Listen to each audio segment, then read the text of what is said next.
Hello, everybody, and welcome back to the Sanderlanche podcast. Today, we are going to be discussing chapters 5 and 6 of Words of Radiance by Brandon Sanderson, wherein Kaladin meets the king. So that's a big deal for most people. We get a very brief Sadius perspective, which nobody was expecting, I would think. And then Shallan learns some more stuff. She's still researching this strange spren. Oh, that was like a whole series of S's there. That was tricky. I'm Data, and with me today is Jamie, Jack, and Joe. And I still have a cough, so sorry in advance. So hang on to something, everybody.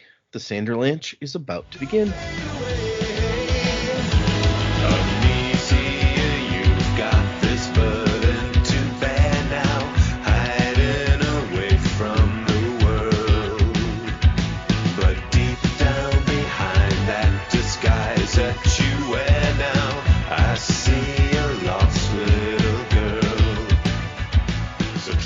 So yeah, 2 chapters this week, and maybe not the most eventful. We're still kind of setting some stuff up, but what did you guys think of these 2 chapters? Yeah, look, I'm enjoying seeing Kaladin and Dalinar sort of interacting a little bit more and watching how that dynamic is sort of growing and changing. The Sadius perspective, we've sort of been like, does he even have a wife? Oh, he does have a wife. And then here's the wife. She sounds kind of like the sort of ruthless that I would expect Sadius to have in a wife. I hope we sort of see a bit more of her. I'm intrigued by her at this point, even though it was a very, very small glimpse. I think it was interesting to sort of see that there was a bit of from Sadius that sort of, he wishes it didn't have to go the way it did, but it has to, and that's it. Like, he needs to be able to run this thing and take over, and I think he's going to be a pretty formidable foe, especially if you piss him off, just like Dalinar is about to. That'll be interesting to see how that unfolds. And the stuff with Shallan and Yasna and Patton, like, really? That's all you could come up with? It would be so weird. Like, I kind of wish we got the first time Patton spoke, because you wouldn't expect it to speak, like, straight off. I kind of expected it to evolve into something, like Syl takes on a human form sometimes when talking to Kaladin, and I was kind of thrown by, already, like, it's talking, but it's still a pattern that's talking. It just threw me a bit. But I kind of I would have liked to have been a fly on the wall the first time it starts speaking to Shallan. That would have been quite interesting. And yeah, look, lots of stress going on with Yasna as well. You kind of feel for her, but it sounds like they're not too far out. Like, they're going to be away from the mainland for a while, but it's this is their last leg of the journey. Maybe it's 5 times as long as the rest of the journey. I don't know, but I'm hoping we get there soon, because it'd be really cool to now put a bunch of Knights Radiant, or sort of Knights Radiant, together with Dalinar while he's trying to go, well, I want the ideals, and Yasna's going, well, we've got the powers, but we don't have the ideals, and you got these 2 people that really are like, just put them in a room and figure it out. That would be really exciting to see. And then Kaladin sitting there going, does he know? Oh. Yeah, that must be stressful.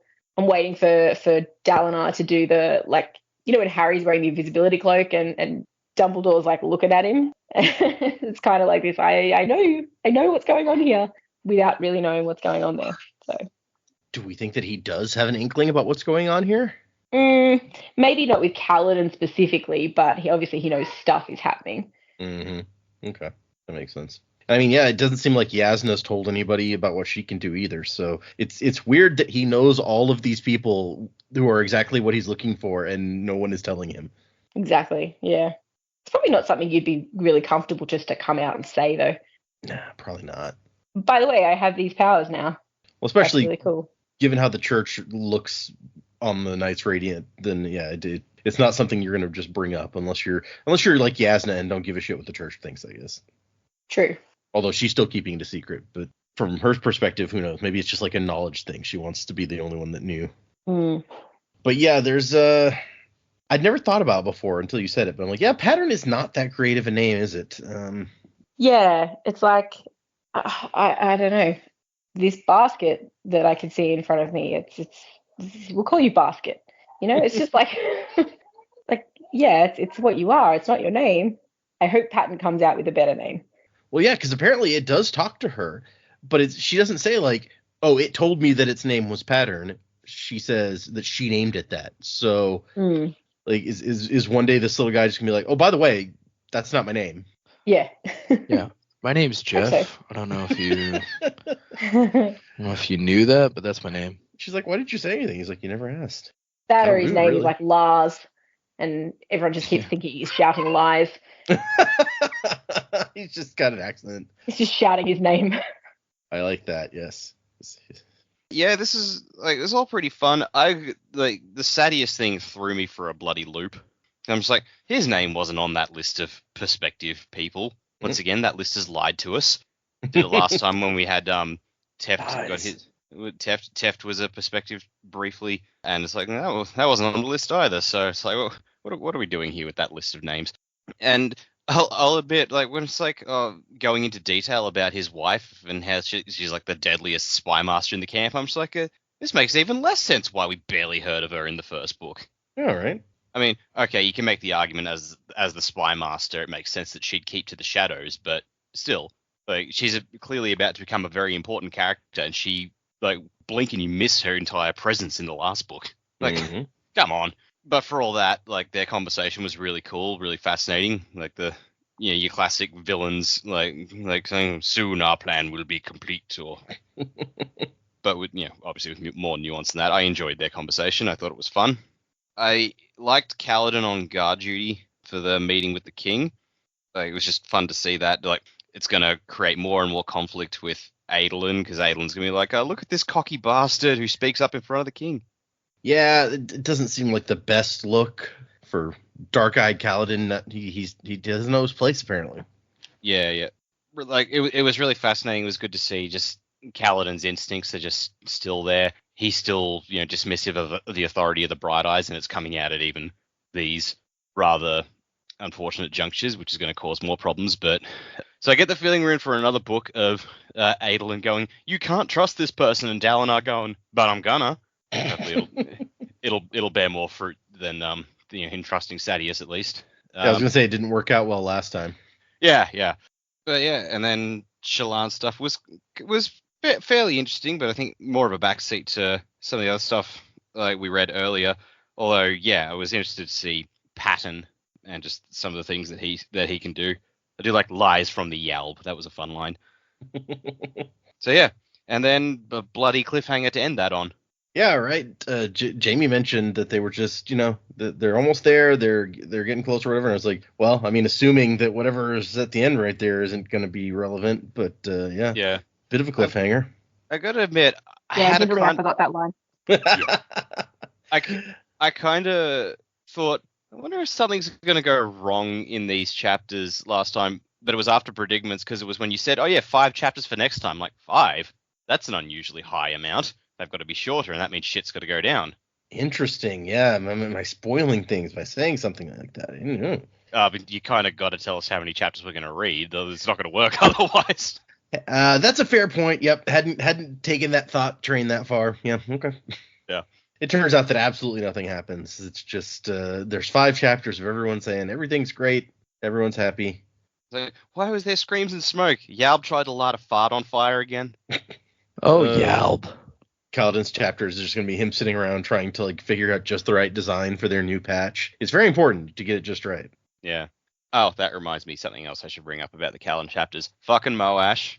Just and Kaladin's like, dude, shut the fuck up. And Moash is like, I'm sorry. Yeah, he takes the feedback and he's like, no, you're right. So I think that's actually kind of a positive sign in someone when, they're like, oh, okay, no, you were right. Partly, but kind of turns out that it's his best friend giving him some advice. So I was wondering how Dak feels about that. Yeah, I don't know. Like, the stuff we see about Moash is that he does seem like he's trying to be apart from everyone else. Like, he doesn't get the tattoo like the rest do. He gets it on his arm. He's the only one who doesn't see Kaladin as a squad leader. He sees him as a friend. I'm like, okay, there's potential this could be a really good thing. Maybe Moash comes around and be's a really good guy. Or there's a potential it really goes the other way, and he thinks for himself a bit and thinks, I don't need to listen to Kaladin. I'm going to do my own thing. I still we still need to know who's the dude Moash wants to kill, because that was kind of a tantalizing mystery dropped at the end of the last book, and I get the feeling that's going to rear its head again. Oh yeah, we haven't heard anything about that, huh? Yeah, he's out there to kill somebody. Well, and you make one interesting point in that, given that the Kaladin's like, yeah, this is like my one friend. If there was going to be betrayal, that would make it even worse. Like, oh yeah, this is my friend, not just a guy in my squad. Yeah. Also, how the fuck is Moash your only friend? Like, you're friends with Teft and Rock, and even alright, they do see you as their boss. Like, I thought you're still on friendly terms with them. Maybe it's a work buddies arrangement. And even leaving that to the side, the fuck about Syl? Well, his thing about the other guys was more that they're like kind of like worshipful of him almost, where he's like that it's hard to have a friendship there. I don't know. I don't believe that about Rock. Yes, I was about to say, I don't think we've gotten that impression from Rock, but I could see it with some of the others.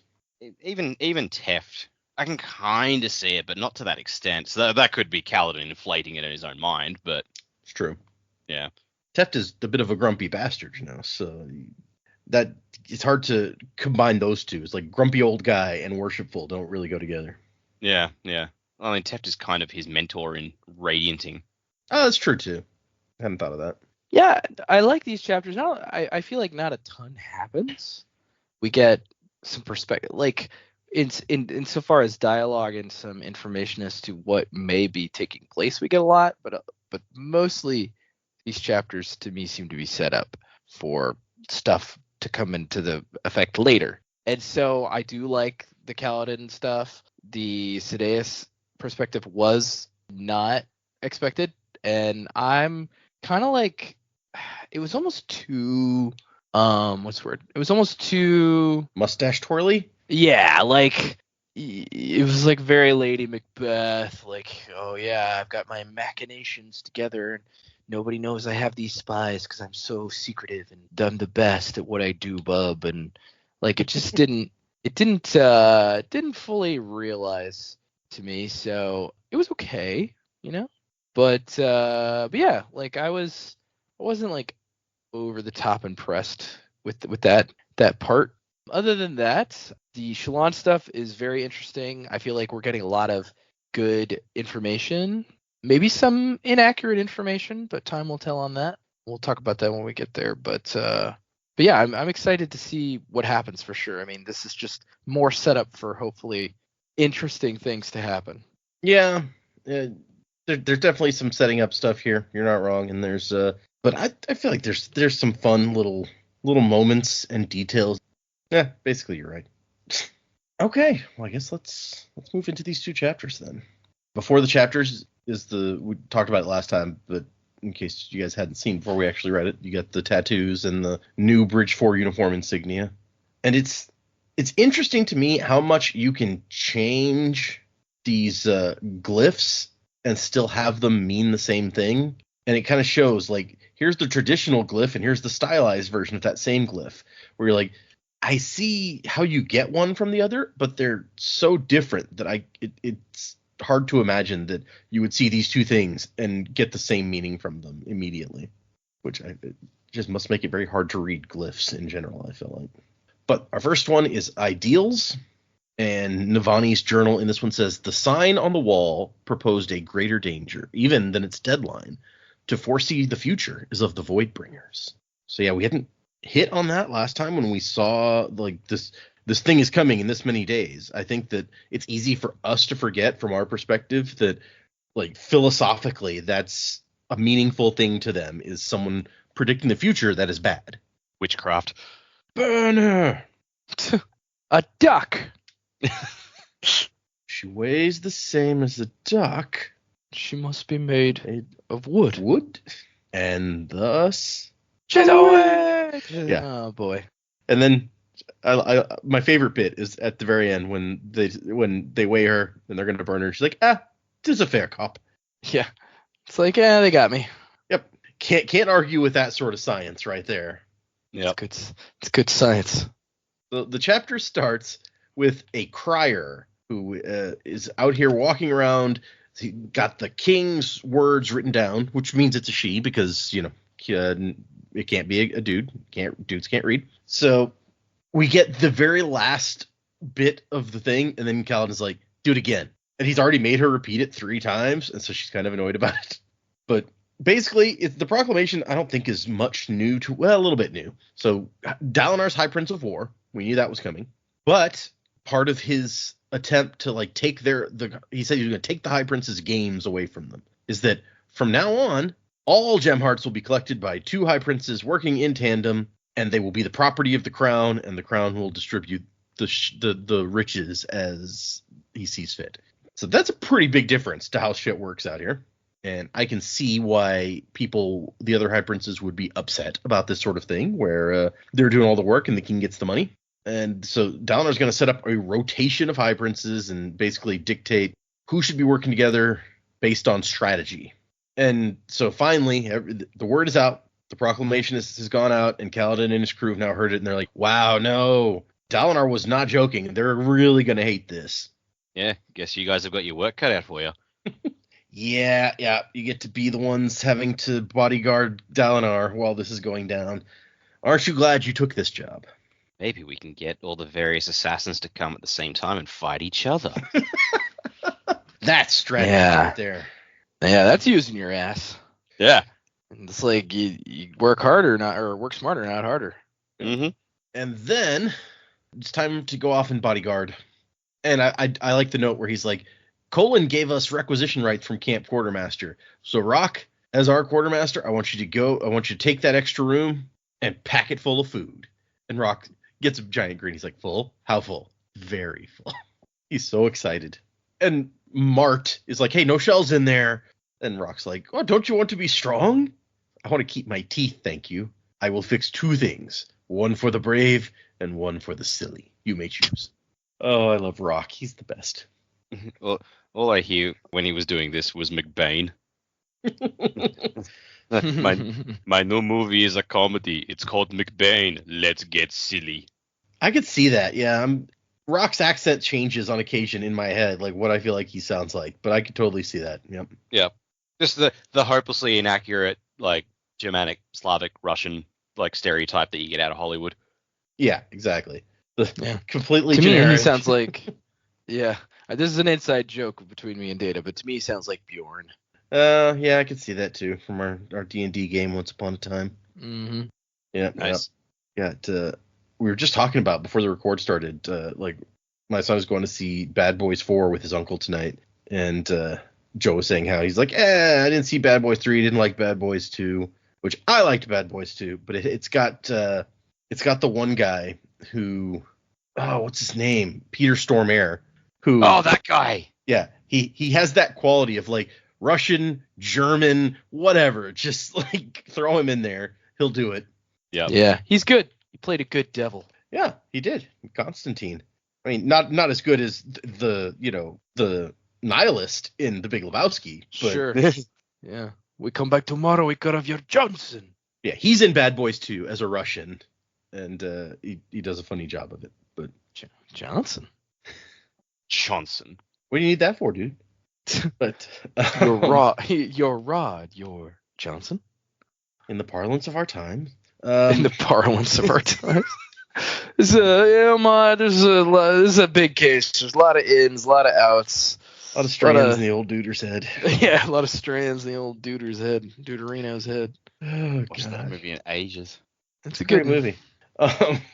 So I forgot how we got here. Oh, Rock's accent. Yeah. Yep. So if Rock wasn't like this enormous, monstrous guy, I could totally see like a Peter Stormare playing him.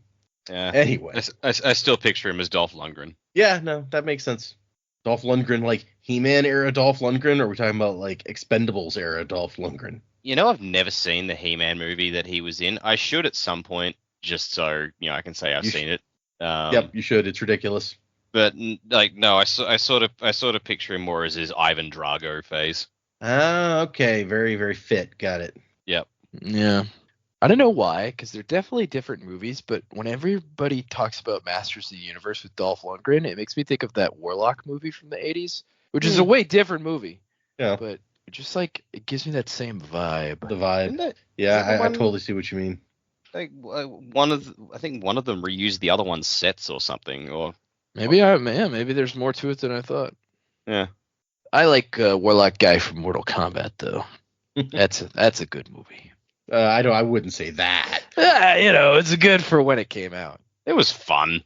It's fun. I will give it. Yes, that's fair. Yeah. If you want some wacky stuff, watch Annihilation. Now that's a terrible film. Oh, moving on. Yeah. So as they're about to leave, Sigzil's like, "Hey, Kaladin, you promised that we could, test out your abilities." I love Kaladin's like, "Promised? I didn't promise." Well, you grunted. So, in the parlance of our time. Yeah. In Kaladin speak, the grunt means promise, obviously. Yeah. So, Sigzil has come up with some ideas to test things. I love Sigzil. He's got this scientific bent to him where he's like, "Oh, we need to measure this stuff." I appreciate that. Just imagining Navani going to Dallin. It's like, I need someone who can help me work on these scientific methods. And Kaladin's by the door is like, if you don't mind, I have a guy. And it's like, the fuck kind of guys do you have in your squad? And he's just like, I got all kinds. Here you go, and just throw Sigzil at them. Like, have fun with him. Yeah. I got a one-armed guy if you want. I mean, I don't know what you could do with him, but he's got a lot of cousins, I hear. Actually, on the topic of people in Kaladin's squad, just going back a page, I got the book open on my lap as we record this, going back over as we read. And something I caught, which I didn't catch the first time, but the epigraph on the next chapter has made it stand out. Shen is coming back for seconds, and they're just like, oh, Shen's finally joining the crew. He's like, he's getting his tattoo. He's coming and eating with the rest of us. I'm like, oh, that's sweet. And then you read the epigraph for the next chapter. And I'm like, oh no, oh God, this is not good. Those do seem like they could potentially be related. Yep. Only just caught that now. I'm like, ah. I mean, I would almost say that it's like he does seem unusual for a Parshman, so maybe that makes sense. But the thing is, we don't know many Parshmen. We've only been told, like, by the people who keep them enslaved, essentially. We've been told what their qualities are, which, how reliable is that? So whether he's unusual for one, I don't know that we can say. Maybe if you actually treated any of the Parshmen like, decent human being, then they would all, act like that. Yeah. Plus, Shen might still be pissed about that whole dancing in their bones thing. As he probably should, to be fair. I mean, yeah. It's war, but like, come on. You can't spell war crime without war. Wait, what? But I was wondering if anyone would would be thinking about that at this point, because it is. I feel like they're kind of trying to draw your attention here. Like, hey, is there something going on? Sigzil's devising some experiments to figure this stuff out, and Kaladin isn't exactly excited about it, but yeah, okay. Honestly, it's in his best interest to figure out what he can do. Also, it's not like this is inconvenient. And then on their way to the where the king lives, and it even says in here that the king's given that place a name, and I don't remember what the Pinnacle, I think. And so on their way, Syl has a bit of a conversation with Kaladin about how he's still not happy. Like, he saved these guys. Why can't he laugh with them and enjoy this? And Kaladin, in what I feel like we're coming to discover just classic Kaladin, is like, something bad's going to happen. Things can't keep being good for me. That's just how life is. You poor guy. Cheer up. It's okay for now. Are you happy now? I've never been happy. Yeah, exactly. Well, and the thing is, we know that the assassin in white is coming to kill the person Kaladin's trying to protect. So he's not wrong that there are bad things coming in. But, I mean, you don't know that. Jeez, live a little bit. And Syl... he asks her about the countdown on the wall, and Syl is like, have you ever seen that before? Syl's like, I remember something bad. Seeing what is to come isn't of honor, Kaladin. It's something else, something dangerous. So here we've got the name honor being trotted out again in relation to, presumably, to the foreign religion that worship the Almighty, since we were told last chapter that that's basically another name for the source of the name for the Almighty. But also, Vorinism doesn't like predicting the future, and apparently honor isn't big on it either. So there you go. Is that Odium's whole thing, and that's why he's the bad guy? He's like, I can see the future. I mean, that'd be like a random, like, his thing is like hatred or something. So just like, yeah, that lets me see the future. Well, how do those relate? I don't know. People hate the future. Ruin's Addy power could see the future. Kind of. Addian, that's true, yeah. Oh yeah. Well, and if you'll recall, Preservation either saw the future to some extent or just like arranged things really well, because all the way back when he like first imprisoned Ruin, he set this plan in motion to eventually like win. And it was like 1,000 years before Vin is chosen, he sets the plan in motion. So it seems like maybe a lot of them have some sort of connection to the future. Yeah. Honor's the one who's just like, man, I don't want to see no fucking future. And Artyom's going, that's why you're gonna die. I mean, if one person can see the future and one person can't, I feel like that's a big liability. Somebody's got a big advantage there. You know? We cut to the Sadius perspective. Our good friend Torol Sadius, which we established last time that we had heard his name once before, but it's not common. What a friend. Yeah, we love this guy, right? I mean, he's no Straff Venture, but he's getting there. He's betraying, murdering, all the good stuff. Also, unlike Straff, he seems to be a lot more competent. You're not wrong. Yeah. And so he's got Oathbringer, Dalinar's shard blade, and he's just sitting at this table, and he's shoved the blade through the middle of the table, and it's just staring at it. I would be so pissed. Like, dude, really? Was that necessary? Yeah, you what we the didn't blade wherever see you is want. this. Yeah, he doesn't have a single table in his whole like camp that is okay or that is still intact, because every table he goes to, he's just like ka-chunk. It's his thing. It's his shtick. His shtick, exactly. He's like, Lord Sidaeus, I know we can soulcast more tables, but sir, please, we're running out of feces to soulcast into tables. Like when he finally unveils his master plan, betrays everyone or whatever, and it's like, Torol Sadius is dead. You will call me Tablebane. Tablebane. I like Jamie's point that he's in charge of this camp. He could literally do whatever he wants with his shard blade. He'd get a nice display or whatever. He's like, it's just convenient to slash holes in my tables. I wonder, He just wants his sword in the stone moment, you know? Who doesn't, really? I mean, wouldn't you want to pull a sword out of the stone if you had the opportunity? Not if it was my dining table. Yeah, okay, fair. Yeah. But also, like, they're on the Shattered Planet. Like, this place is entirely made out of rock. He's got plenty of rocks to choose from. Why does he have to make it the table? True. And we're told it's a fine stonework table. So it's a nice table. Now it's a fine slash table. I wonder, since we mentioned soulcasting the tables a second ago, like, if he puts a hole in the table with the shard blade and then he takes the shard blade out, can he get someone in there to soulcast the hole away? Or does he have to have something filling the hole first? Interesting question. And then soulcast whatever's filling the hole. He puts abridgment bits in the hole and then he soulcasts it. Yeah, I could see that. I'm curious about this too now. Maybe we'll see. Probably not, but he's staring at the sword and he's like, man, I've wanted this sword for so long, but like some little bit of him is wondering if Dalinar didn't like get the better of him in this exchange somehow. As ridiculous as that sounds. I also like he compares Dalinar to a favored axe hound who he'd been forced to put down, but the poison hadn't quite done its work, and so it comes whimpering back to the window the next day, which that's horrifying. Thank you for that picture. Just this whole exchange, I had the line from Mean Girls in my head. It's like Dalinar saying to Sadius, why are you so obsessed with me? It's true. Then his wife comes in, Ialai, who, when I see her name, it reminds me of Iadon from Elantris, which is not a positive, like, crazy naked so, yeah. And we're told, and I like the first thing we're told about her is like, she's not really pretty, particularly as the years stretched long, because we find out he's 50, so she's probably somewhere in the range. And I like how this is his perspective too. So this is him thinking this, like, yeah, my wife's not very pretty.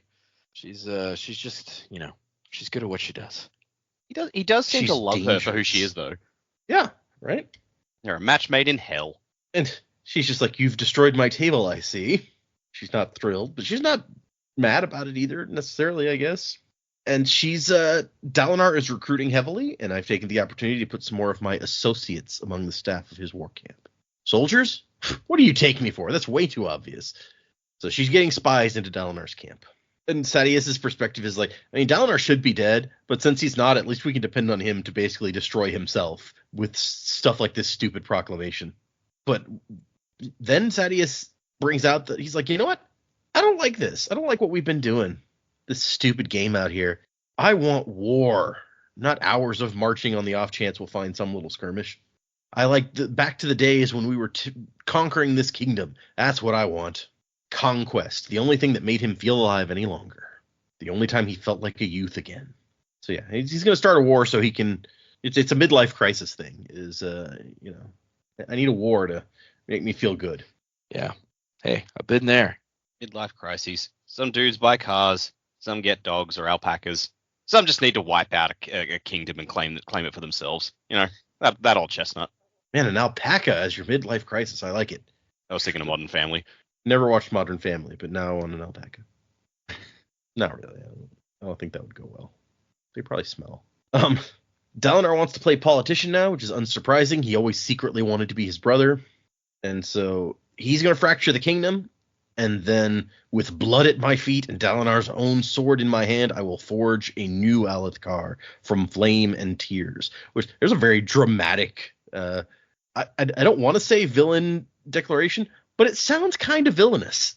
Yeah, flame and tears, not flame and from the ashes it will rise this beautiful thing. It's like flame and tears. Yeah, could have said flame and glory, but no, he actually wants people to suffer. It's not great. But I like that Eli is like, but what if he succeeds? Like, she's considering the angles. Sadeas is like, he's an idiot. He'll never, everyone hates this. And Eli's like, well, but what if? He's like, oh, well, that's when we use your assassins, my dear. I'm going to conquer this kingdom anew, and then Yaakoved will follow. After all, the purpose of this life is to train soldiers. In a way, I'm only doing what God himself wants. Oh, isn't that a justification? Also weird. Like, the purpose of this life is to train soldiers. What? Yeah. I mean, we've been told that, their whole thing... Of all things. We've been told before that, their whole thing is that they do stuff in life so that they can go to the afterlife and help the heralds in their battle to reclaim heaven, essentially. And so... I guess that makes more sense. Yeah, that's what life here is. You make good soldiers so that they can go and help reclaim heaven. Okay, well, that's shot my theory to hell then, because I was going to say something about, maybe Odium is working through Sadeas, but if he's talking about, this is what God wants, and that's like their whole thing to fight off the armies of darkness or whatever. It's like, okay, maybe that is honor or cultivation's thing. Oh man, Army of Darkness. What if Ash is here somewhere? Never saw that one. This is my boomstick. I would argue that one is the best one. I've never seen any of the Evil Deads, actually. It's like one of those franchises I just haven't seen any of. You can skip Evil Dead 1 because Evil Dead 2, the beginning of it, is like the whole movie of Evil Dead 1 condensed. Oh. So unless you just really are dying to so see the first Evil Dead, which was filmed quite a bit earlier than the second one, you could just skip it. I am a completionist, but... Right. Yeah, I mean, you can watch it, but you're not going to... Yeah, fair enough. You're not going to get anything super great out of the first one, in my opinion, at least. Yeah. So we cut back to Kaladin, who is heading towards the pinnacle. I was right. That was what he called it. It takes an hour to walk there from Dalinar's camp, so these are not close. And it says, unfortunately, on his way, he passed a group of Dalinar's surgeons in a field with servants gathering knobweed sap. So I guess...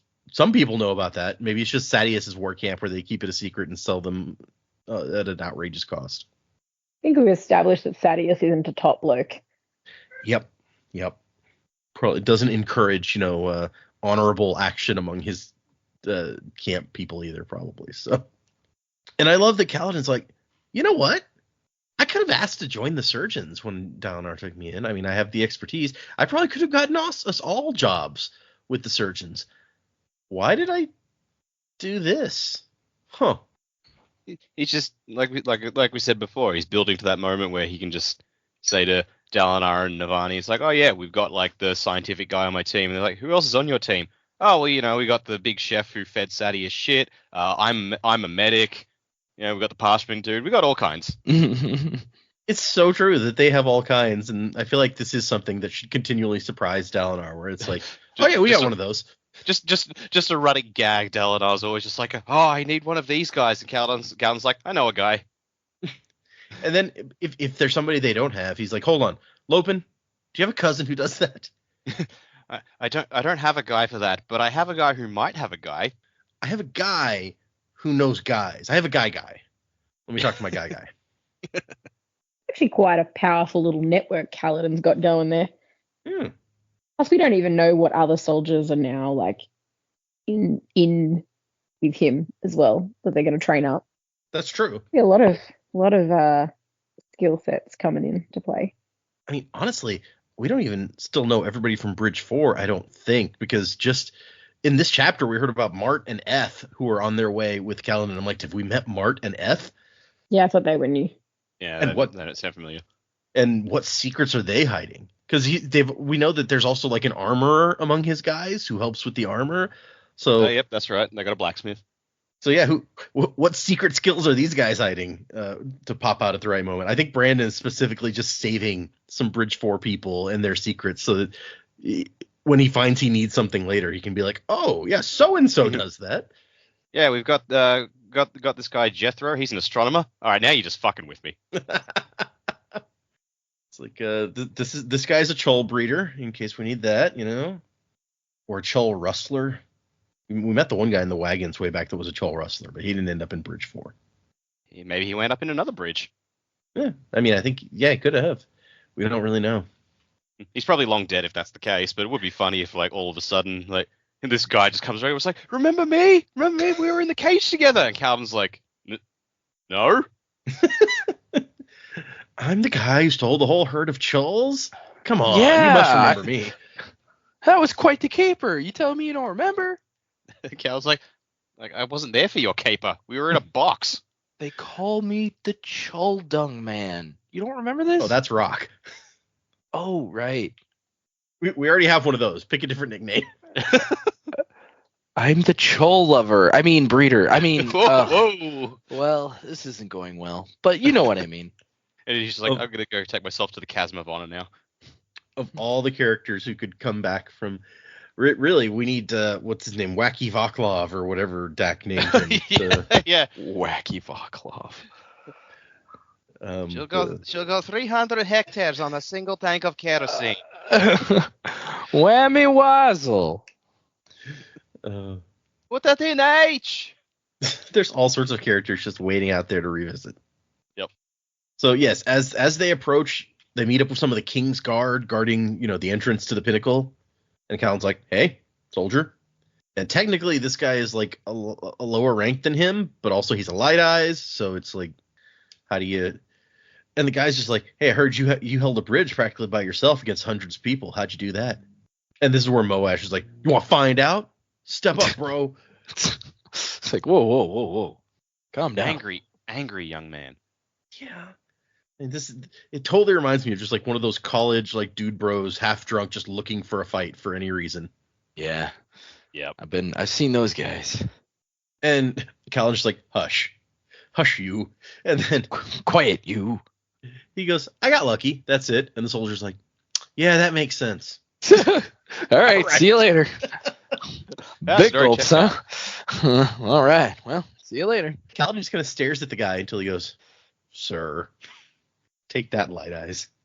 And once they're away from them, Moash is like, why you do that, man? Why you do me like that, bro? And he's like, because you were in the wrong. You're a soldier and you need to act like it. He's like, I'm not going to bow before the light eyes. Not anymore. He's like, well, you don't have to bow, but you do have to be professional. Bridge 4 is better than petty jibes and threats. And that's what gets Moash, where he's like, we're better than that. And Moash has to think about this and be like, oh, maybe he's right. I am better than that. Yeah. I mean, I'm not better than that, but I want to be better than that, so I guess he's right. Yeah, he's not. He's going to try, then realize, man, trying sucks. I hate trying.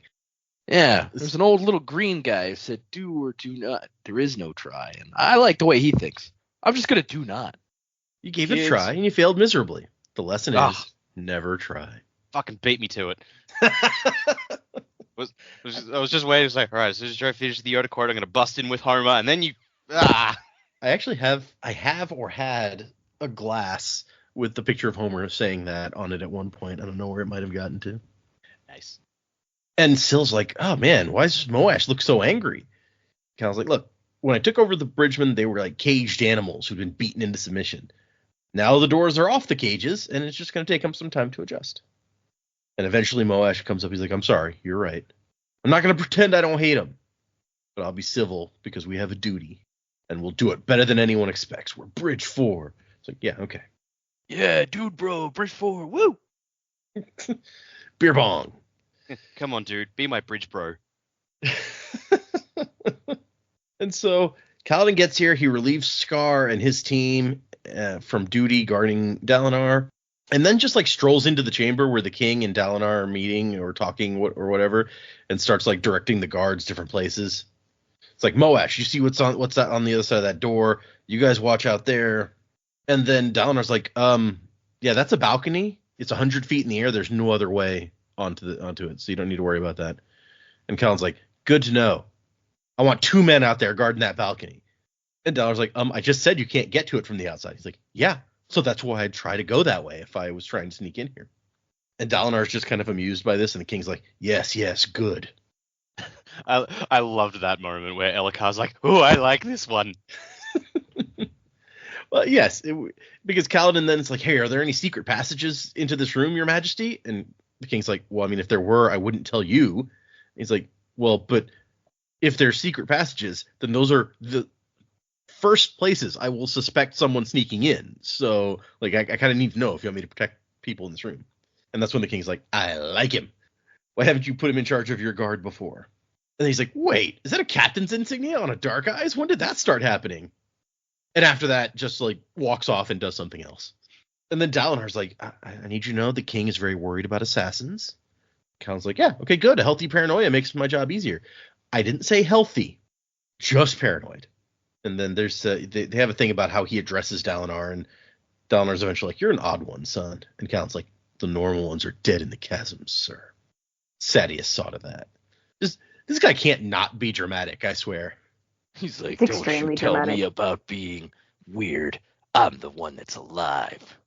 It's always like he's the one that just takes it a bit too far.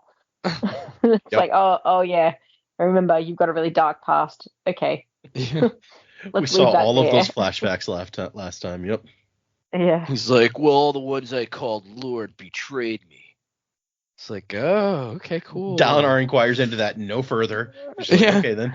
He's like, cool, okay, we'll go with Sir. That No, sounds completely normal. I'm just gonna back away real slow. Just let Slowly. you do Yeah. your thing. Yeah. Slowly. Let's not get into that. Now, Kaladin, in your network of people, do you have a therapist? He really needs one. So Yeah. bad. If anybody needs therapy, it's old Callie. And then Dalinar asks Kaladin to stay for the big meeting. Like, guard this door from the inside, basically. Because I want you to hear what's going on. And there's a general, and the general's wife, I think, is Brightness Tishiv. And then Adolin and Renarin, they're coming.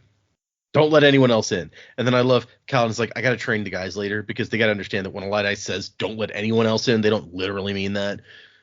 It's a whole thing. Adolin comes in, and Kaladin's just like, spoiled rich kid. He wore a uniform like everyone else, but the buttons are engraved, and the boots are expensive hogshide. Ugh. He's like, but he did save that woman in the market. And then Adolin is like, hey, shouldn't that guy wait outside?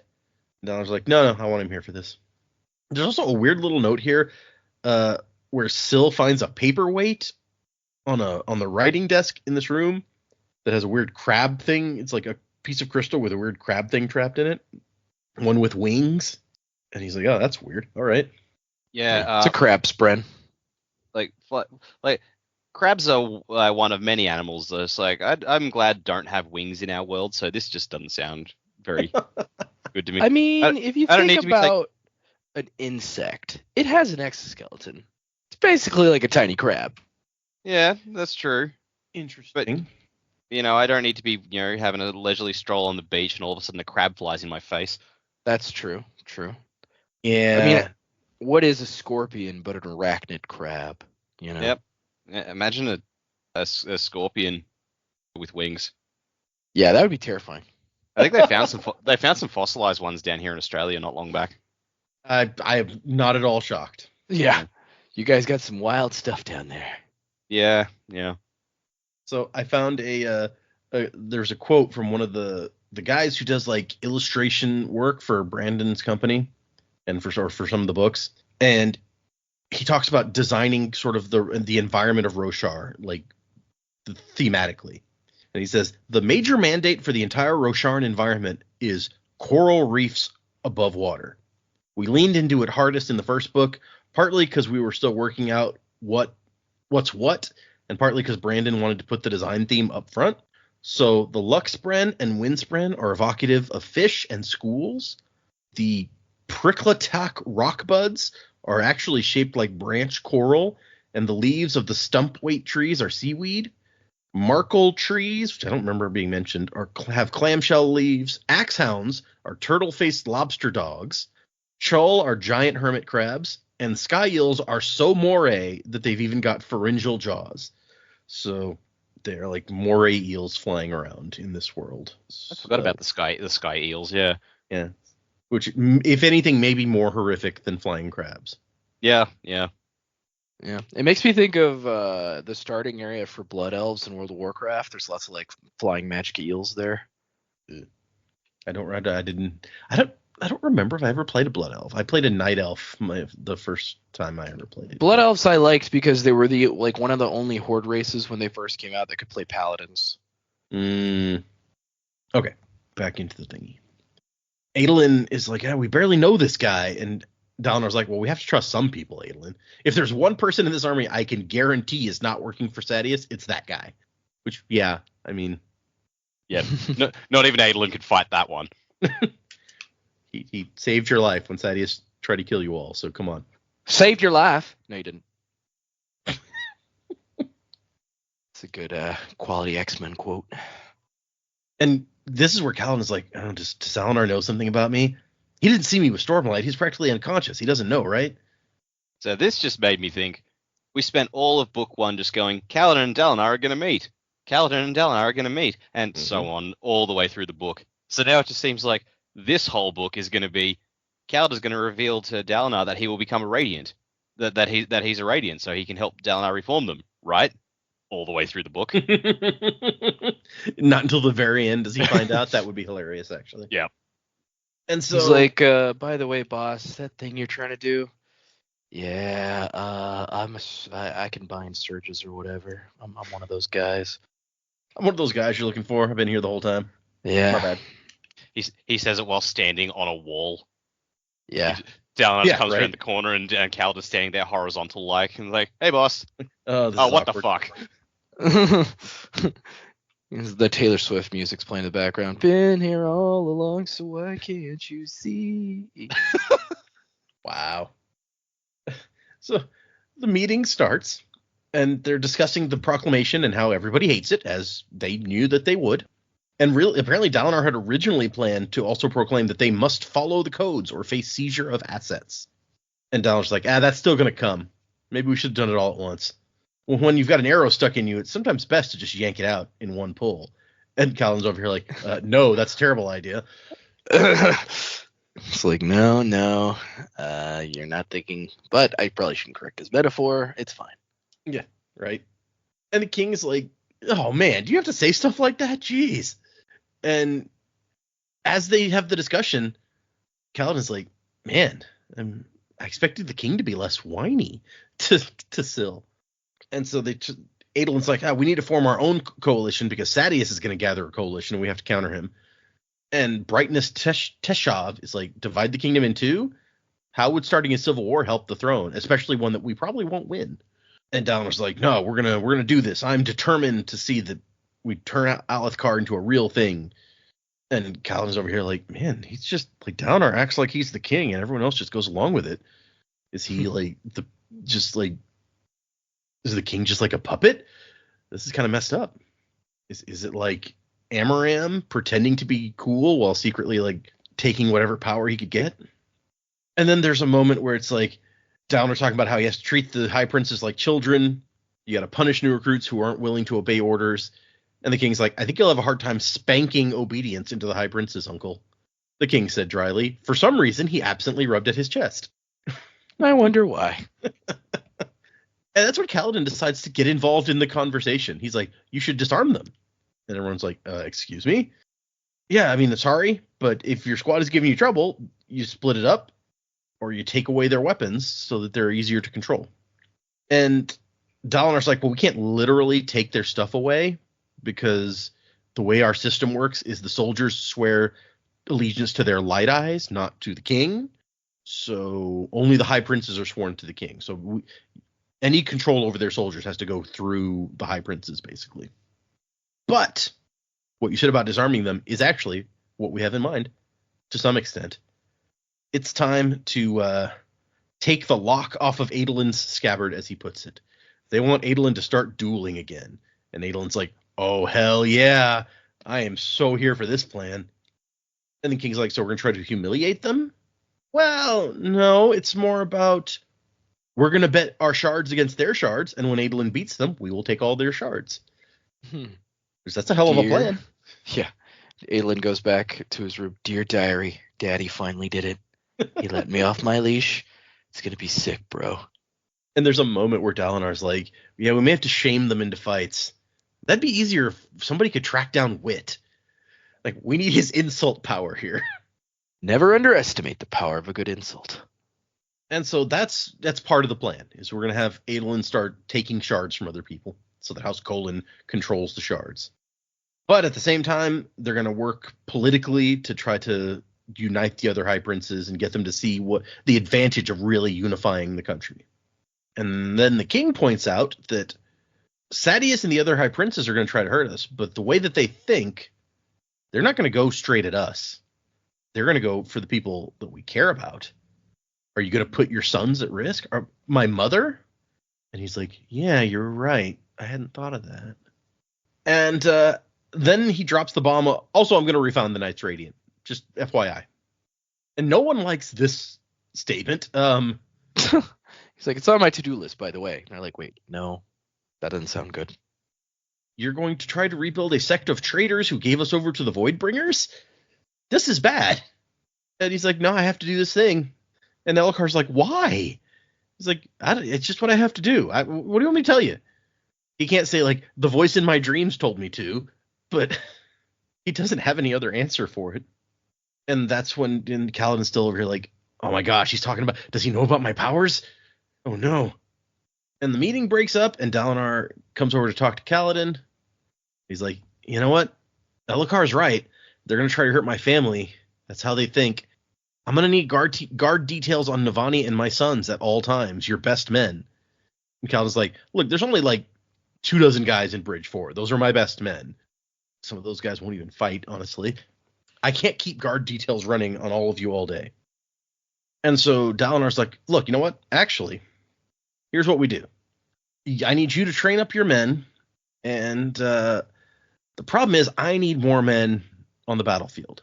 And I told you I'm not going to take your guys and put them on the battlefield. But I have 250 soldiers in the King's Guard, including the last of my remaining battle-ready officers. So I'm going to need them. And Cal's like, oh, crap. You want me in charge of guarding the king also? And Dalinar's like, yes, that is where we're going to be headed here. It's like, yes, if you refuse to fight, I'm going to need you to guard people. Yeah. And he's like, over the next few weeks, I'm going to merge you guys and the King's Guard into one group. You'll be in charge. And honestly, they can help you get the feel for like guarding people because they've been doing this for a while. So it's a win-win. Can you do this, soldier? And Kaladin's like, yes. Though a part of him was panicking. Yes, I can. But also, I've got to train up these 1,000 men. How about we put them on some of these bandit patrols outside the camp to get them feeling like, you know, a real force? That'll put them in a situation where they probably don't need to fight because there's no bandits that are going to attack like a couple hundred men, armed men at that, but it'll help them train up. And that'll give you can bring those patrolling men back in and you'll have some soldiers ready to fight. And I was like, yes, okay, this is a good plan. Let's do this thing. And he's thinking the chapter ends with Kaladin thinking that he wants to rebuild the Knights Radiant, but that's not something that he can just do because he wants to, unless he has help from a Knight Radiant. Just another one in the running gag of like, oh yeah, in my network of people, I've got a Radiant. What? Yeah, I mean, you never asked. Like, come on. I know a guy. Yes, I know a guy. Of course I know him. He's me. So, Chapter 6, Terrible Destruction. We begin with what Dak was referencing earlier, the epigraph. We had never considered that there might be Parshendi spies hidden among our slaves. This is something else I should have seen. I mean, we know the Parshendi they fight out in the fields look pretty different from Parshmen. They've got like armor that grows out of their bodies and such, but that doesn't mean those are the only guys around, I guess. Yeah, like that could just, if they've got like a different system, like, you got the worker class and the warrior class or whatever. Probably not the best terms, but the Parchment could just be the worker bees. That's true. Crabs. You're reminding me of Babylon 5, where the Minbari society is divided into the worker caste, the warrior caste, and the religious caste. Yep, that works. I was thinking Planet of the Apes. Like the original one was like I think the orangutans were like the ones in charge. The gorillas were the soldiers, and the chimpanzees were like the scientists. That makes sense. Yeah. Okay, sorry. So we cut back to Shallan, who is sitting on a box, working on stuff. And she's talking to the spren that she has named Pattern. As we talked about earlier, she's very good at naming. She's very creative. Everyone is impressed. And they're talking about food, Pattern says. And Shallan's like, yeah, we eat it. He says, you eat, so you make it into you? And she's like, I mean, this was a weird way of saying that shit, but yeah. That is essentially the process.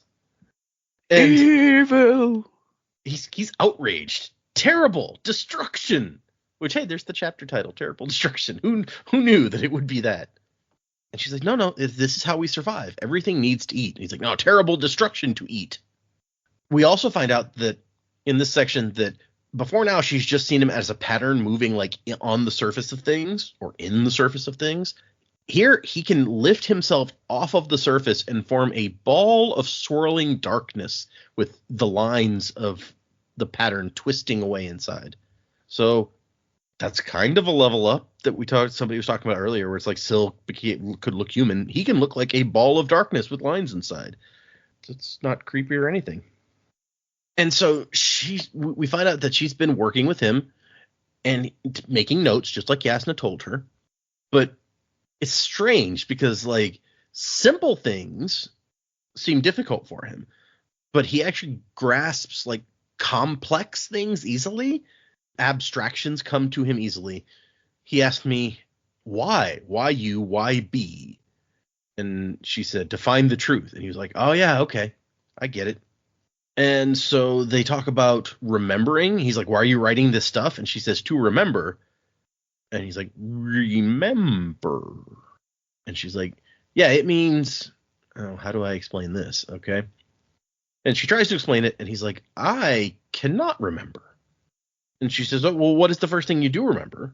Where were you? And he says, first, with you. On the ship? No. Green. Food. Food not eaten. She's like, plants? Yes, many plants. And then he vibrates, and she feels like she can almost see on the deck, no, her father's gardens? Pattern on the ground, drawn in the dust. And he says, remember. And she says no, or she thinks no. And the image vanishes. And then we get the return of Yalb, our best buddy Yalb. And he's like, yeah, tell the new kid about what happened in Kharbranth. And this new guy is an enormous guy, at least 5 years older than Yalb. But they'd taken on some new people so they wouldn't be undermanned during the last leg to New Natananon. And I love Yalb's expressions. He's like, you look like you just swallowed a turtle. And not just the head either. He's like, in Kharbranth, did we or did we not meet the king? And she's like, I met the king. I was in your retinue. You were waiting outside. And he's like, yeah, that doesn't matter. I was your footman. totally counts. And then after he sends the new kid away to wash the dishes, to build character and stuff, he's like, that fellow is as done as 2 spheres made of mud. I worry about him. Someone's going to take advantage of him. And then he's like, hey, how were you doing that thing before? With the colors? You made the deck like green. I swear I saw it. Has to do with that strange spren, huh? And she's like, yeah, it's a scholarly matter. He's like, yeah, that's what I figured. Bye now. Oh, Yalb. Simple Yalb. But whatever was going on was real enough for somebody else to see it also, I think is the main takeaway there. And then Pattern is like, lies from the Yalb. And he's like, yeah. She's like, yeah, Yalb's good at lies. And Pattern, it says, Pattern hummed softly. He seemed pleased. And she's like, you like lies? He's like, good lies. That lie, good lie. I mean, Yasna did tell us that they might be called lie spren. That's just not a name that they like, so it makes sense. And she heads back to her room, she starts thinking about how there seem to be different levels of spren, because there's other spren that talk. Wind spren and river spren would mimic people and make playful comments. And we heard early on with Syl that sometimes wind spren will repeat stuff to you. That's what he thought Syl was doing at first until she said his name, and he was like, wait, what the? And so those seem to be a step up from ordinary spren because they can talk. So is there even another level beyond that? Is Pattern the next level up in intelligence? Super spren. And she's reading in this book, the Night Watcher is obviously one of these. The records of conversations with her, and she's definitely female, are numerous and credible. So the Night Watcher's out there, and she's a smart spren, whatever that means. Well, we found out in the previous book that she makes deals with you, so she has some sort of power even beyond what we've seen. Did we know previously that she was a spren? I don't know that we did. I don't think so. We knew that she was a thing that was out there, and this may be the first time we've heard them call her a spren. Yeah. And that doesn't necessarily mean that they're correct in thinking she's a spren, but that's how they're identifying her here. We've seen too much of this magic in all the way back to Mistborn, where it's they think they know how everything works, but they usually don't. So it turns out the Night Watcher was just another shard hiding on this planet from Odium and the rest. That could be. Exchange. That's a good name for a shard. Exchange. The deal making shard. It's the used car salesman of shards. Fry, you idiot. I think he wants to make some kind of deal with the devil with you. One word. Thundercoo Falkenberg. So she's communicated to her brothers, and they love the idea of fixing the Soulcaster and returning it. They think now that there's a plan, they can hold out a little longer. So everything's coming up Millhouse. She's looking for some stormlight because her spheres keep getting drained. Why is that? Apparently Yasna hasn't explained that bit to her yet. She's like, oh, Yasna will have some spheres for me. Let me head over there. And she finds Yasna looking, it says, her eyes haunted, her expression haggard. And she's like, oh, geez, I've never seen Yasna out of sorts like this. And Shallan says, I need spheres. Those in my pouch went done. She's like, have you been soul casting? What? No. Not that it must be the second ability. Come in. What did you do? It involves light, I assume. And she says, I seem to make plants appear. Well, just the color, really. And Yasna's like, yes, this makes sense. She's not going to give us much more information about it, but she starts to go into the basics of this stuff. 10 essences, 10 surges, 10 orders. But what does it mean that the Spren have finally decided to return the oaths to us? And so at first Yasna thought that she was an anomaly. She was the only one. But if surge binders are coming back in large numbers, this is getting serious. And Shallan's like, I don't understand. And Yasna's like, really, I don't really either. But keep spheres with you so your surge binding has the opportunity to manifest. And Shallan's like, I mean, can you teach me? And Yasna's like, well, I don't know. On this diagram, one of the surges is known as illumination, the mastery of light. So that seems to be what you have. Go ahead, give it a shot. Soul casting is more dangerous, so let's focus on the other one for now. And they get into the thing where Shallan's like, look, I can tell how upset and worried you are. Take me in, let me help. Tell me what's wrong. And Yasna's trying to be like, no, I'm fine. But eventually she kind of drags out of her, just all of this is so much. And it seems like the desolation Like in the past, the desolation, the coming of the Voidbringers was marked by the return of the heralds to prepare mankind. They would train knights, but I don't know what's going on right now. You proving to be a surge binder does not comfort me. It smacks too much of what happened before. But back then they had teachers to train them and generations of tradition. We don't have any of that. And so if this is indicative of the desolation returning, the Parshendi turning against us as the Voidbringers, we're not in a good position. And Shallan says, we have to warn others. And Yaz is like, what, you don't think I've tried? I've written to scholars and kings all over the place, and most just dismiss me as paranoid. And it turns out that Shallan's like, oh, this is about Urithiru, that city that you're seeking. There's supposed to be something hidden about the city on the Shattered Plains. Not the city itself, but the city was from before the hierarchy, so there might still be information there that hasn't been like ruined by the church, is essentially the idea. And maybe I missed it, or maybe it hasn't been explained, but what is the city supposed to like tell them? Is it just going to be just because she thinks if it still exists, there could be more information there? Like, I don't really understand why the need to go there.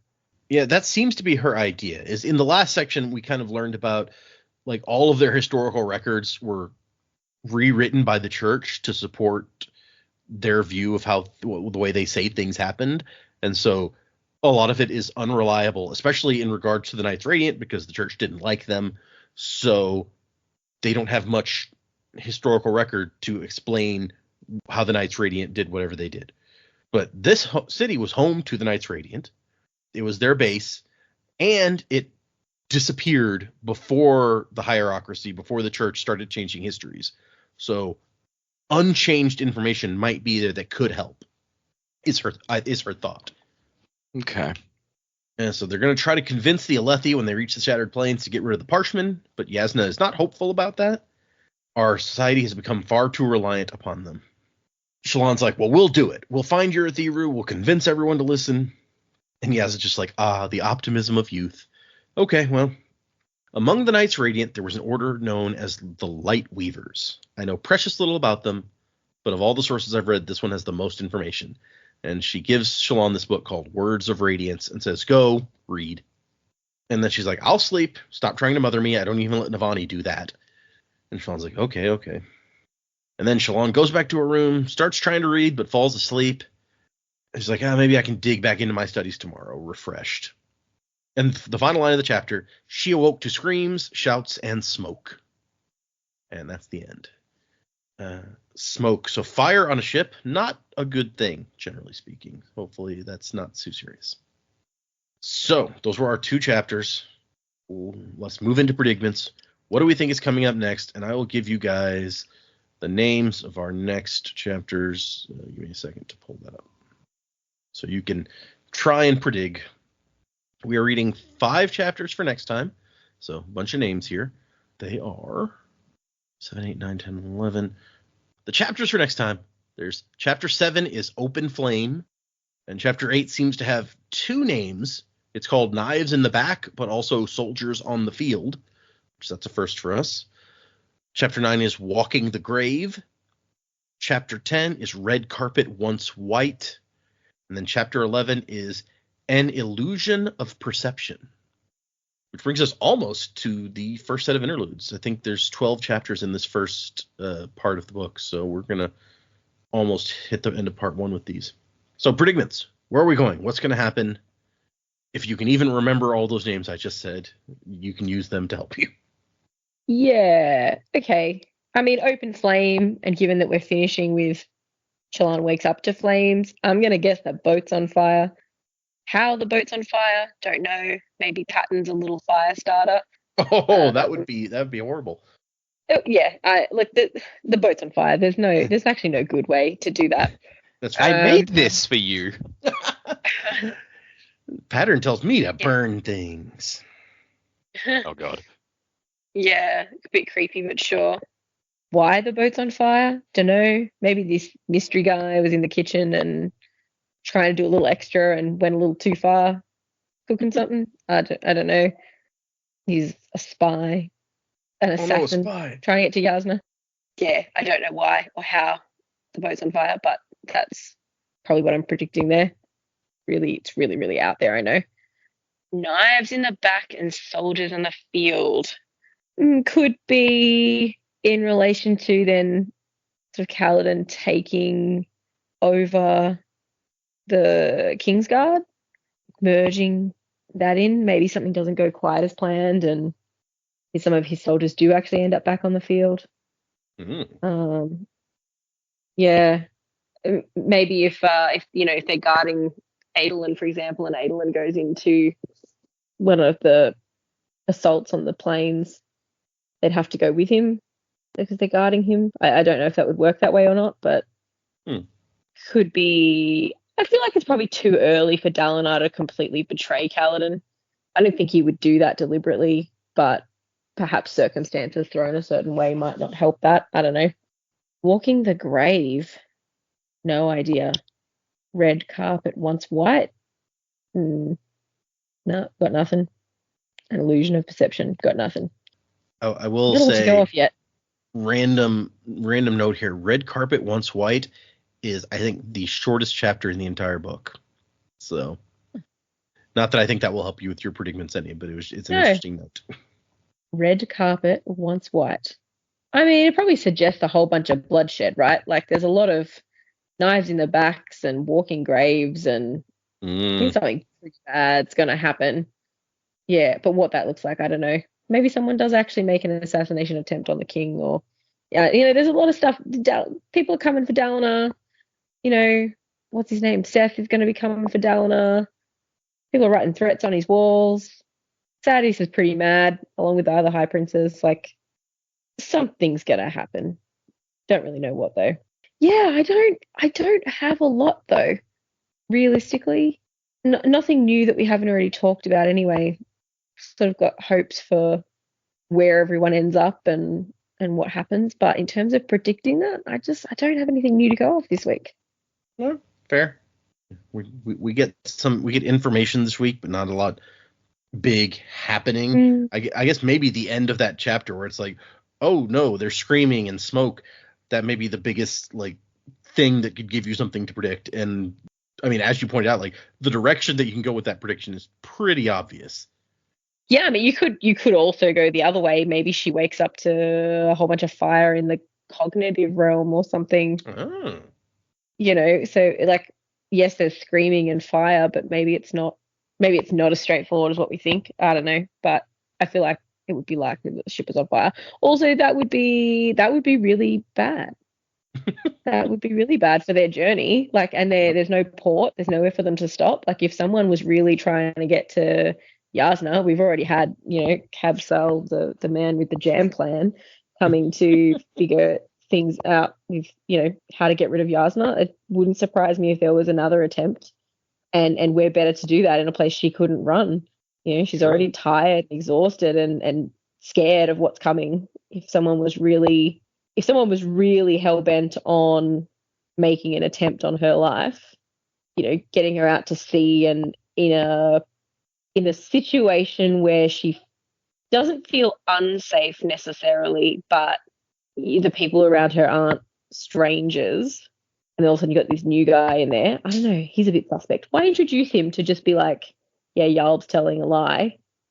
Maybe Patton's onto something. Maybe he is just overextending the truth and lying about things underneath his words.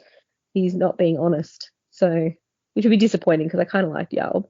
I mean, if there's somebody who could probably spot some lies, it would be the lie spren guy, right? So. Yeah, and he can't communicate well enough yet. So Shallan's like, well, he's not really lying about that. It's a good lie. Oh, yeah, because he's covering up something a lot bigger. That would, yeah, okay. I'm a little sus of that now. Yeah, Pattern probably can't articulate his thoughts very well yet, so he could be trying to tell us more than we realize. That's a good point. And just despite his name not being all that great. Oh, look, some people are named things. We've been watching How to Train Your Dragon. Yeah. You go through his name's Hiccup. It's not the most Viking of names, but he proves his worth. Little Patton could probably do worse on the name front. You know what? You're not wrong. Yeah. Okay. Okay. Predictions. Yeah, so I agree. I think Open Flame is probably going to be Shallan and Yasna. Yeah. The boat was on fire and it wasn't my fault. There we go. I like that. Okay. I don't know why the boat would be on fire. I think it would have something to do with Patton, but I don't know. Yeah, something went wrong. Knives in the back, soldiers in the field. Yep, that's got to be a Kaladin thing. The knives in the back makes me think that Ally, however you pronounce her name, her spies, maybe they start acting a bit sooner than normal, or maybe one of the other Bright Lords gets a bit more proactive, like maybe Sadius and the Ally are just waiting for the right moment, and someone like who's one of the other Aladar, that's one of them. He's just like, oh fuck this, and so he kicks off the conflict to start with. So we see, he betrays the king, and we see people like a skirmish with some of his people, and Kaladin has to command it. And like, oh good, we're off to a flying start. And I think walking the grave could again be Kaladin, or Dalinar, like walking through the aftermath of all that, and just like, okay, this is where that's led us. We got to move forward. Red carpet once white. I think that's, for some reason, I imagine royalty involved in that. So maybe that'll involve Elhokar. So I think Dalinar's probably our candidate for that one. Maybe Dalinar reporting, all right, yep, the people opposed to us have made their first move. This is what we got, and with red carpet once white, it's like, all right, so the Alethi camp is now soaked in blood. Here we go. I got no idea what an illusion of perception means. I got nothing for that one. Okay. That's the chapters. As far as what the other general predictions I've got, the scene with Sadius and Oathbringer, I remember that Oathbringer is the name of the third book. Mm-hmm. So long-term prediction, I think someone, whether it's this book or next book, is going to have to take that sword back from him. The obvious candidates would be Kaladin, Dalinar, or Adolin. Like, you could make the argument, they've talked about this time, that Adolin could fight Sadius in a duel for it. But I really like, I have nothing to base this on whatsoever, but I just want to see it be either Renarin or Yasna who do it. Mm-hmm. Like, Renarin because he's the overlooked one, like no one thinks much of him. Sadius definitely doesn't think much of him, so it'd be nice to see Renarin be the one to take him down. Or Yasna it'd just be cool. Like, she comes back into the camp and goes, well, I need to unfuck this whole situation, turns Sadius into glass and just takes the sword back. Like, yeah. Yasna with a sword would be, one, it'd be really cool to see, but also you could just imagine like all the Vorin priests just going like, what the fuck? Why does she have that? And like that tickles me. You're not wrong. Yes, that would be hilarious. I'm sitting here wondering like what their code would make of it if like because she couldn't like challenge him to a duel probably. So she just walks in, turns him into glass, and takes his sword. How do people react to that? Like, are they like, oh, she won it fair and square, or are they like, she's a witch, burn her? Like, where on this continuum do we end up? I don't know, but I guess it depends where in the situation this goes down. Like, if it's already devolved into open war and Sadius is openly against them, I know that's Sadius is actively trying not to do that. But if it does eventually come down to that, and Yasna's is like, all right, I'm fucking sick of this, and just kicks in his door. Like if it's a point of open war, people are just like, well, he's dead. We're not really going to complain about that. Yep. All's fair in war. Yep. Yeah, that would make sense. Okay, I like that. I also just really like the picture of Yasna getting this shard blade, and everyone is like, what? You can't do that. And she's like, you want to step up and try to tell me that? After I turned this guy to crystal just now? And I'm like, no, I'm good. just like like the Vorin priest is just like, you can't have that. And Yas is like, come and get it off me then. Yeah, she doesn't give a shit what they think anyway, the priesthood, so it's all good. Yeah. Spartans, throw down your spears. Persians, come and get them. And like the one other prediction I did have, and I only sort of came up with it as we've been recording, but I just imagined that like at some point they're really leaning heavily on the Parshman are going to rise up, and like that's going to cause a whole mess of problems at some point. So I just think that I would love it for there'll be a moment when Kaladin is just in with his men, like he's got all of Bridge 4, and he yells out an order for them to do something, and then out of nowhere, to the shock of everyone, Shen just like speaks up. Maybe he just yells no, like in Rise of the Planet of the Apes, and everyone just goes, "Oh fuck," and that's when you know shit's serious. He's like, no, I don't think I'm gonna do that. Yeah. Okay, yeah, no.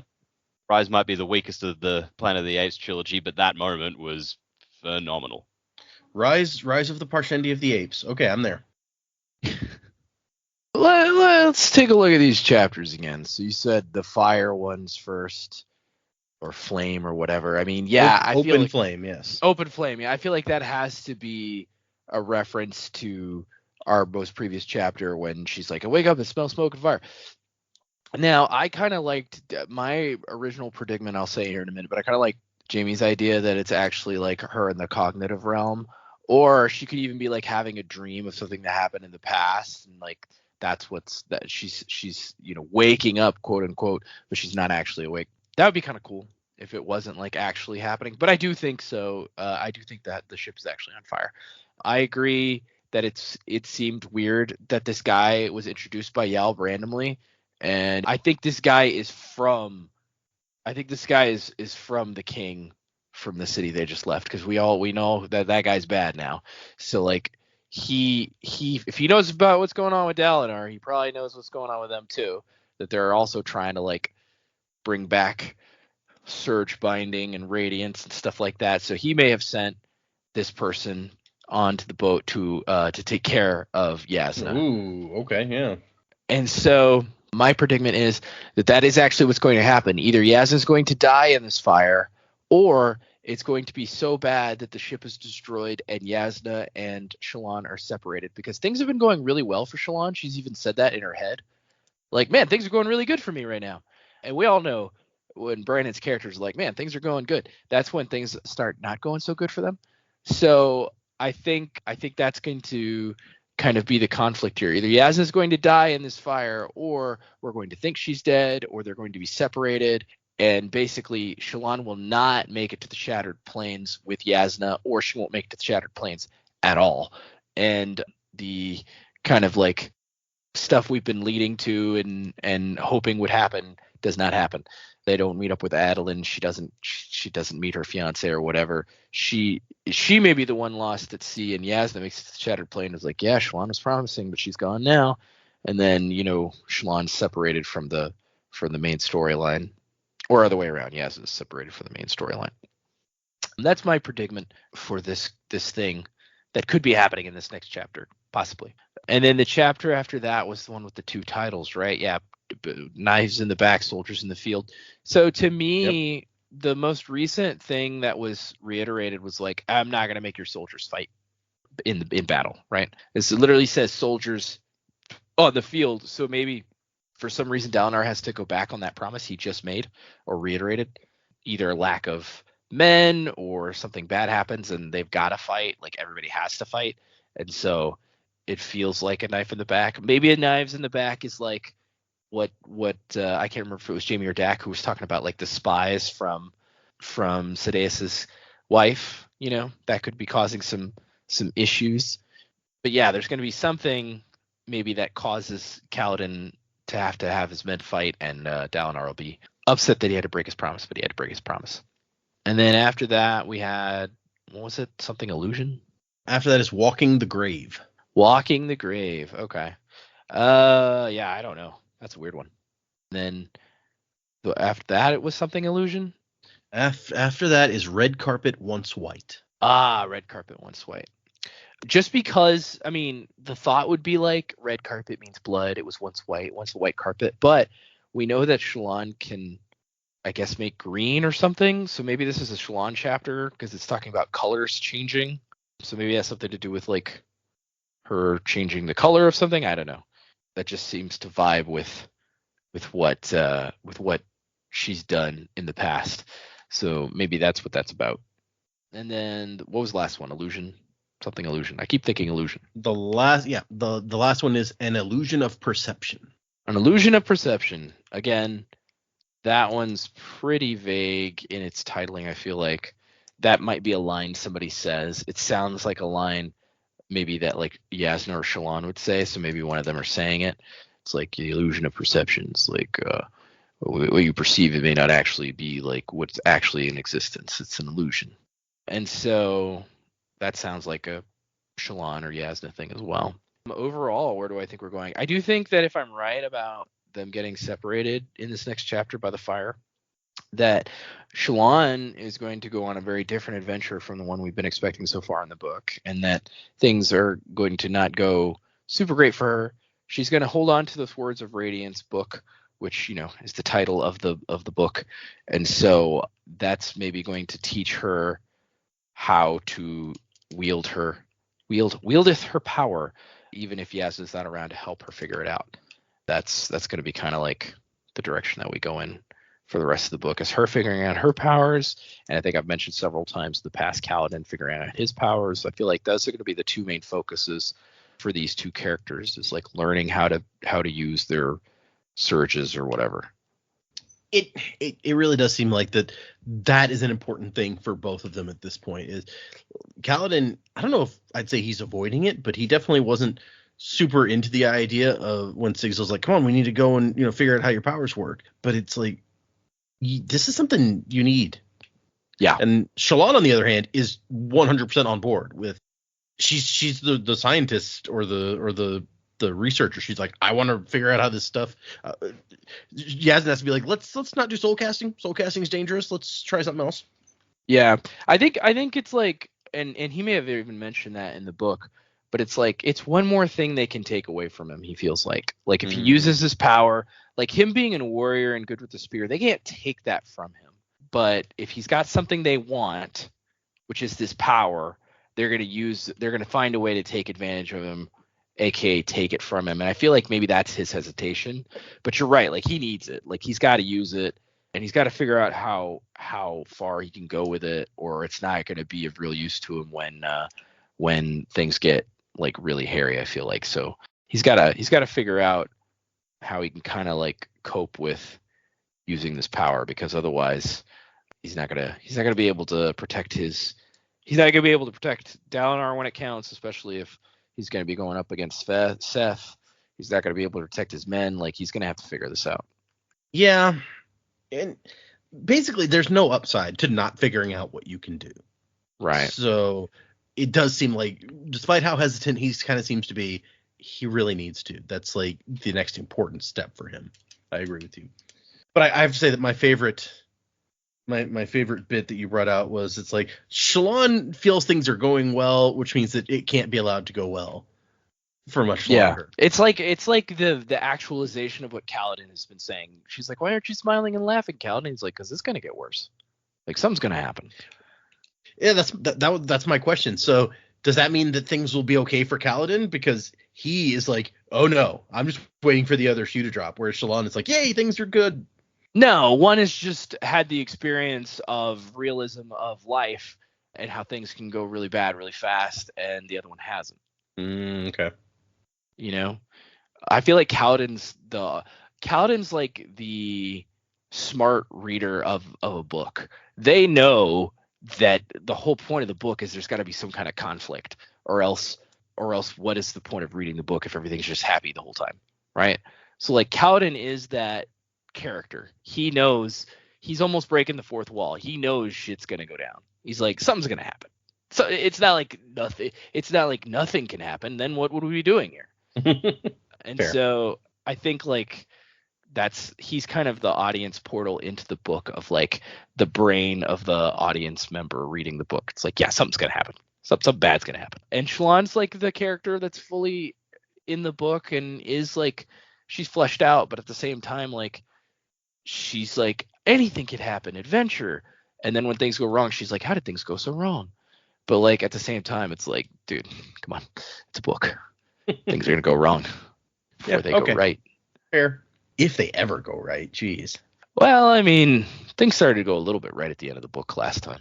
That's true. They took a good turn, which we're now saying was actually a bad sign because that just means things are going to be bad. Right. Well, you don't want to end every book on a down note. You can't be Empire every time. Oh yeah. You can't be too Empire. That's true. Yeah, nobody likes that. If you're Empire the whole time, every book, then it's just depressing. Yeah, you're just like, oh man, these characters ever gonna get out of this? Yeah, it's like every ending is shit, and it's like, well, I'm just not going to keep going because I'm tired of just everything ending on shit. It was like those Goosebumps pick your own adventure books. Like almost every ending was like, you died. That's right. Yeah, the choose your own adventure books. Yeah, I remember that. Yeah, it's Dark Souls before there was Dark Souls. It is. Yes, exactly. It's like, I'm sorry, the killer doll put you in a trash compactor. You're dead. It's like, oh, very very specific call out. I mean, I don't know if that's actually an ending. I just made that up, but there was a killer doll book. It was. I think you're mixing up because it wasn't Goosebumps Choose Your Own Adventure. Those were two different things. No, they had a Goosebumps Choose Your Own Adventure. Really? Yeah, they did. They definitely did. Okay. In fact, they even had because the Goosebumps books, every so often they'd have a sequel to an earlier Goosebumps book. Yep. I remember the Choose Your Own Adventure books even did that. Because there was one, it was one of them was going to this crazy nightmare carnival, and then one of the later Choose Your Own Adventure books was you going back to the same carnival somehow. Yeah. Yeah, I remember the one with the dummy was another one that had a sequel because it was so popular. Yeah. There was a Choose Your Own Adventure Bear Grylls show. You guys watch that? No. No. Yeah, it's on Netflix. You can probably still find it. It was weird.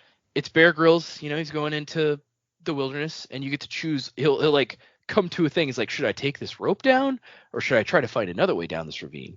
And then you have to tell him what to do. And then depending on what you choose, something good might happen to Bear, or something really bad might happen to Bear. Yeah, Netflix dabbled for a little bit in the interactive. I remember Bandersnatch was the Black Mirror thing was. The first one that was big that I heard. Yeah, and they also have a trivia game. Yeah, the Trivia Quest. I used to play Trivia Quest on my phone, and then it popped up on Netflix. Yeah. Huh. And I feel like they did. I feel like they did more interactive. I want to say there was a Transformers or a Carmen Sandiego or something that was. Sure, there were more kid based ones. Yeah, Bear Grylls one was actually kind of interesting. They actually put Minecraft story mode on there at one point. I don't think it is anymore, but it was all the gameplay is gone except for the picking choices. But that was kind of cool. All right, well now that we've gone off topic that much, let's move into what we have next. We don't have any new reviews or patrons this week, but we got a couple emails, so we will touch on those. The first one is from Rory, who we've heard from once or twice recently. Still catching up with us. This one is titled Butler Who? And it says, hey, Sanderlanche crew. Hope I'm not annoying with all my catch-up emails. I'm now partway through listening to The Alloy of Law. My thoughts up until now were mostly, Wax has a butler? Since when? Then Dak, in the current episode, opens by saying he blew himself up whilst trying to kill the trio. So I guess that clears that up. Anyways, still loving it and finding it funny how Jamie thinks Marasai is the secret villain of the book. Wasn't to the time of Ness. I've forgotten that. Marasai's the best, except for maybe Steris. They're both great. They don't have to compete. They can both be great. That's fair. Yep. Yeah, they're sisters. It's all good. Yeah. I had forgotten about that predicament. We're just some you nail and some you don't, That's how throwing darts at the board works, which is what we're doing here. Good times. Good predicaments. We need to, at some point, maybe one of the times when two people can't make it or something, I need to have a prepared retrospective on our most hilarious predicaments, either good or right or wrong. You know how you get those? You ask the people in the Discord to provide, what was your favorite funny prediction? Then you've got your list already laid out for you. Oh man, that's a much better idea. As I said that, I was sitting here thinking, man, that means I have to go back and listen through all of our stuff. I like your idea way better than mine. We have fans. The fans could help you do the work. They enjoy doing work that. For you. Yep. I had a friend of mine. He started listening to the podcast not too long ago, and he was like, he's already read through the books, but so he's just reading through or listening to podcasts because I told him we do one about the books, and he was like, just got to the part where you think maybe there's a secret Chandra as another Chandra, "Hey Joe, did you how'd you figure that one out?" I was like, "Yeah." I was like, I took a lot of hits for that one because like I really didn't read ahead, but like I got it right. So people were like, "He cheated." I'm like, no, I didn't. I promise. I took a guess and it was right. Took a guess and stood by it, despite all of the comments and belittling from somebody else who will remain nameless. I'm sure it was Data. If there's anybody who knows how to belittle you, it's your own brother. Yep. We've all been there. Sure. So that was from Rory. Thank you, Rory. I have actually enjoyed your catching up emails as you reacting as you're going through them. It's fun. The next one is from Sir Hambino from the Discord. The title is Shocking Stormlight Sanderlanche Surprises. Hey gang, my currently listening to episode 168 of the podcast, which is episode 3 of The Way of Kings. I've just finished The Way of Kings a couple days ago, and I'm still reeling after all the crazy stuff at the end of the book. The Parshmen are Voidbringers? I have tons of questions, but I figure most will be revealed in the coming weeks as I listen to the podcast and Data links stuff together for us. So one question I can ask from so far in the past is, what do you think is the prettiest cover art of all the stuff we've read? I just got a glance at the second book, Words of Radiance, and was stunned at how beautiful the cover was. Also, the art in the interior of the cover. I have the Tor US hardback edition for reference. Thank you guys for everything you do. See you in the future, from Sir Hambino. So we've got different sources for this, because mostly the Aussies have the UK versions, and then Joe and I are reading digital versions. So yeah, and I try not to look at the cover too much because I don't want to get like a weird impression about the book before I read it. So I really don't look at it. Interesting. I'm just going to throw it out there as I think this might be a cop-out, but I think the Secret Projects and their leatherbounds is probably my favorite cover arts. I think probably, maybe, just pulling them out now, maybe Yumi and the Nightmare Painter. Yumi and the Nightmare Painter is a good one. Now that you say that, those are the ones I've probably looked at the most because I actually have hard copies of those, and they are nice. Yeah. Yeah, I don't really remember them all when they came in, but I remember, was it Tress of the Emerald Sea when that came in? And I was like, that is stunning. That is just a beautiful cover. Yeah. Those are, yes, the special editions from the Kickstarter are pretty much all very nice. I don't love the Frugal Wizard one as much, but the rest I think all look very cool. I will show you guys the Tor hardback cover for this book that Sir Hambino was mentioning, so you see what he's talking about. At least I think this one is it. There's a couple of different covers that I've seen, and I think this is probably it looks like, when you look close, it looks to me maybe like Kaladin doing an Iron Man landing. It's like, yeah, that's the Iron Man thing going on there. That's pretty cool. Yeah, it looks like he's holding a spear too. So yeah, there's the thing is, there's like, I think there's 2 covers for this one, and I like how it has like rock butts and stuff in there too. Yeah. Here's the other image that I have seen. I'm pretty sure this one, I feel like there was that Kaladin cover, and then I think there's a Shallan cover, or maybe this is the interior art that he was talking about. I just know that this image very much speaks to, like, I've seen this in relation to this book a lot, and I was thinking it was a cover, but it may be the internal cover that he was mentioning. But I'll share this one too of Shallan. Oh, I like that. Yeah. What the fuck is that in the background? Is that an I know, accent? right? The weird little. I'm like, that's not even a weird little crab thing. What the hell is that? Good times. Flying scorpion. Maybe. Could be an axe hound, but No, it's too tiny. well, oh yeah. It's like on the rock with her. It's got to be like. For some reason, I thought that was little- in the distance, but yeah, It's you're got right. to be a It's the same small rock. little like crab bug thing. So, oh yeah, this image is really pretty. What the fuck? This is. So hold on. Now I got to go back to the Way of Kings cover to talk about this. But it's like, Oh god. the Imagine image if that was a giant crab thing in the background, and it was like, it's Godzilla. Ah! So this is the image from the Way of Kings cover, or really, this is the larger image that the cover takes a piece of, essentially. But it's Okay. it's like a guy standing in the foreground, and then another guy like across these like chasms, and then there's sort of a storm going on. And so when this came out, there's a lot of speculation about like who is, like, if you look closely, this guy in the foreground has like Looks like he's got like a crab on his red cape. And on his flag. And on his flag. So it was like, oh, who is this supposed? Is this supposed to be like Dalinar or Kaladin or what's going on? And if I recall correctly, Brandon's basically said that like this isn't a scene from the book. This isn't anybody from the book. This is just like the art that someone came up with that they ended up using. It's like it doesn't fit, but it looks cool. Yeah, exactly. Yeah. So and the guy across the chasm could be Parshendi, maybe.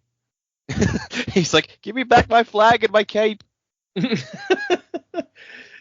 It's like, you took my crab cape. I need it back. Okay, here it is. Somebody asked him, this is from 2020. Somebody asked him, of all your books, which cover is your favorite? And he says, the cover of or the original Way of Kings, because of the meaning Michael Whelan's pictures and paintings have in my life. The fact that I got a Whelan cover, it's so iconic for me for Way of Kings. So it was about like, this was an artist that he really liked, and so he got them to do a cover, and it's not necessarily, the most relevant in every way. Although, I mean, it looks like they're on a shattered plane sort of situation, and there's crabs, so, And then they asked him, how much control do you have over the cover for Words of Radiance? And he's like, some, by dint of being fairly well known in the industry, but I'm really fond of Whelan's work and more likely to pick a direction from concept sketches than push Whelan somewhere entirely new. So in that case, he's still like, look, I like this guy's work. I'm not going to be too nitpicky about it. But I believe what I've also heard is by the time we get to the cover of the third book, like he has got more say in getting it like to be more of what he wants it to be. So quick discussion of covers since that question came up. All right. Those were our emails. We didn't have any other things, so we can wrap this up.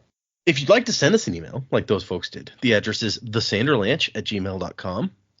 You can find us on Instagram and X and Facebook and places like that, including Patreon, where you can sign up for our Patreon to see mostly me, mostly hear me reacting to new books. I finished recording the 3 episodes I was doing for Long Chills and Case Dough, the little book that came with the last year of Sanderson box, but I haven't edited them yet, so those will be going up. It's a weird one, I have to say, but that's going, and then now that I finished that, I'm probably going to try to start Dragonsteel Prime at some point, and I'll record those too. But check out the Patreon if you want that, and there's a few other things that get posted up there. But find us there. You can find us. You can join our Discord channel. The link is on our website, www.thesanderlanche.com, to join our Discord server. If you want to chat it up there with the other people, other listeners, talking about various things. Like I said, we're doing a bunch of chapters. We got 5 chapters for next time, if you're following along. Music by Miracle of Sound. And Wuzzing to the Time of Next. Colo, P.S. Vasher. Crabs ahoy! You forgot your name. Don't let your spirit fade away. Amnesia, you've been through such pain.